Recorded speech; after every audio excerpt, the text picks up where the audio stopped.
Software engineer Radha Gayatri చనిపోయి 12 రోజులైంది.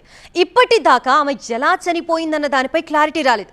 మొగుడే యముడని Radha family గుండెలు బాదుకుంటుంటే మా అబ్బాయి చాలా మంచోడని శ్రీచరణ్ పేరెంట్స్ సర్టిఫికేట్ ఇస్తున్నారు. ఎవరి వాదన వాళ్ళదే. మరి రాధా గాయత్రి మాసకానికి శ్రీచరణ్ ఎందుకు హాజరు కాలేదు? తప్పించుకు తిరగాల్సిన పరిస్థితి ఎందుకు వచ్చింది? అసలు శ్రీచరణ్ వైజాగ్లోనే తలదాచుకున్నాడా? ఎంక్వైరీ కోసం డెహ్రాడూన్కి వెళ్ళాడా?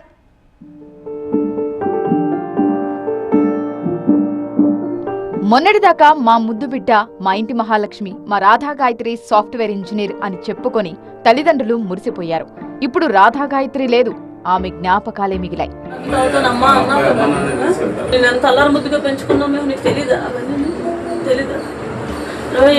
పందిపోతావేమో అన్నట్టు పెంచావు.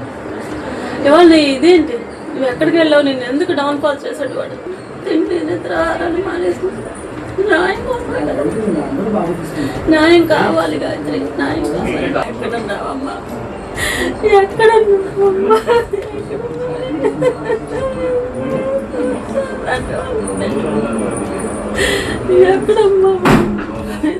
రాధా గాయత్రి తల్లి వేదన అందర్నీ కలిచివేసింది. కూతురు ఫోటో పట్టుకొని కాఫీ తాగించేందుకు ప్రయత్నిస్తూ ఏం జరిగిందో చెప్పమ్మా అంటూ వేడుకుంటున్న మాటలు అందర్నీ కంటతడి పెట్టించాయి. మరి రాధా గాయత్రి 12వ రోజు మాసికం జరుగుతుంటే దగ్గరుండి కార్యక్రమం చూసుకోవాల్సిన భర్త శ్రీచరణ్ ఎక్కడికి పోయాడు?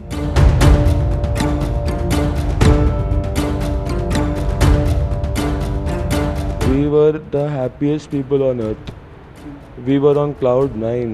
వాళ్ళ పేరెంట్స్ చాలా దుఃఖంలో ఉన్నారు. ఇలాంటప్పుడు వాళ్ళు నన్ను ఏమన్నా సరే నేను భరిస్తాను, నేను వింటాను. ఒక కొడుకులా నేను వాళ్ళతో పాటు నించుంటాను. ఒక కొడుకునే నేను వాళ్ళ పేరెంట్స్కి ఒక కొడుకుని ఏం చేయగలను, నేను అవన్నీ చేస్తున్నాను. నాదే గనక తప్పై ఉంటే అక్కడ పోలీస్ వాళ్ళు నన్ను పంపించేవారు కాదు.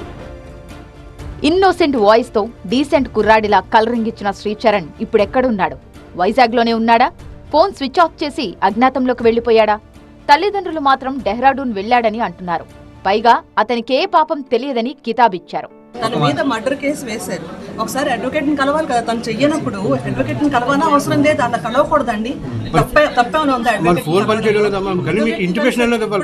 తను మర్డర్ చెయ్యనప్పుడు అడ్వకేట్ని కలవడంలో తప్పు వాళ్ళ ఫాదర్ చేస్తున్నారు. మేమిద్దరం బతుకున్నాం కాబట్టి తనకి ఇది చేసే హక్కు లేదు. నేను కానీ మా ఆయన కానీ పోతేనే వాడికి అది చెయ్యగలరు.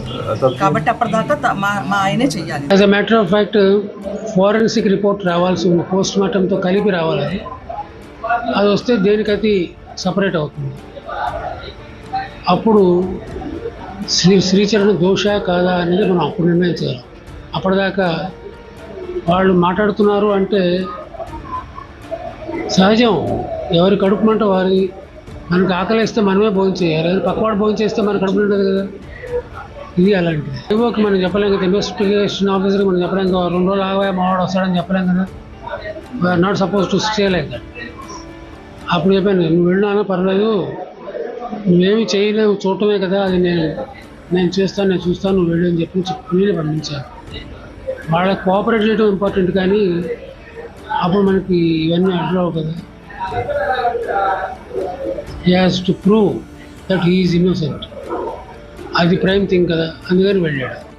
తప్పు చేయనప్పుడు తప్పించుకు తిరగడం ఎందుకు అన్నది రాధా గాయత్రి పేరెంట్స్ వాదన. ఇదే విషయాన్ని ప్రస్తావిస్తూ శ్రీచరణ్ కుటుంబ సభ్యులను నిలదీశారు. నా కూతురు న్యాయం నాకే కావాలి. ఎందుకంటే నా కడుపు చెంచుకొని పుట్టింది ఆ పిల్ల. తండ్రికి ఎంత బాధ ఉందో నాకు అంతకన్నా కూడా ఎందుకు. మేము చచ్చిపోవాలా చెప్పండి? మేము ఇద్దరం 2 నిమిషాలు పట్టదండి చావడానికి. కానీ దాని మర్డర్ ఏంటో తెలిస్తేనే తప్ప నా ఊపిరి తీసుకుని చచ్చిపోతామండి. మీ అబ్బాయి తప్పు చేసాడు అని మీరు ఒప్పుకోవాలి. శ్రీచరణ్ తల్లిదండ్రులను గాయత్రి బంధువులు చుట్టుముట్టారు. శ్రీచరణ్ ఇక్కడే ఉండి డ్రామాలాడుతున్నారని మండిపడ్డారు. అదే సమయంలో శ్రీచరణ్ కు బంధువులు కాల్ చేయించగా ముస్సోరిలోని విచారణాధికారిని కలిశానన్నాడు. ఎంక్వైరీ ఆఫీసర్ కు ఫోన్ చేసి ఆరా తీస్తే ఇంతవరకు శ్రీచరణ్ తమను కలవలేదని సమాధానం వచ్చిందట. మాస్టర్ మైండ్ ప్లాన్ ప్రకారమే ఇదంతా చేస్తున్నాడని అతన్ని నమ్మడానికి లేదన్నారు గాయత్రి బంధువులు. ముసూరు వెళ్ళిపోయారు, ఢిల్లీ వెళ్ళాడు, ఢిల్లీ నుంచి ముసూరు వెళ్ళిపోయాడు అని చెప్తున్నారు వీళ్ళు. కానీ ఇంతవరకు చేరుకోలేదు అక్కడికి. వాడు ఎలాగా కంపల్సరీగా ప్లాన్ ప్రకారమే చేశాడు ఇదంతా కూడా. ఇదంతా మాస్టర్ మైండ్ తో చేశాడు. మేము అనుకోవడం అయితే ఎక్కడికో పరారు అయిపోయాడు అని అనుకుంటున్నాం. తెలుసు ప్రతి విషయం కూడా, వాళ్ళ అమ్మగారికి తెలుసు ప్రతిదీ కూడా. రాధా గాయత్రి కుటుంబం ఇప్పుడు కోరుకుంటోంది ఒక్కటే, అదేంటో వాళ్ళ మాటల్లోనే విందాం. అటువంటి క్రిమినల్ని షూట్ చేసినా పర్వాలేదు సార్, షూట్ చేసినా పర్లేదు. మా అమ్మ న్యాయం చేసే వరకు నేను వదలను. అల్లుడే హంతకుడని సుధాకర్ ఆరోపిస్తుంటే మా బిడ్డ అమాయకుడని శ్రీచరణ్ పేరెంట్స్ కాన్ఫిడెంట్ గా చెబుతున్నారు. ఎవరు నిజం, ఏది అబద్ధం తెలియాలంటే పోస్ట్ మార్టం నివేదిక రావాల్సిందే.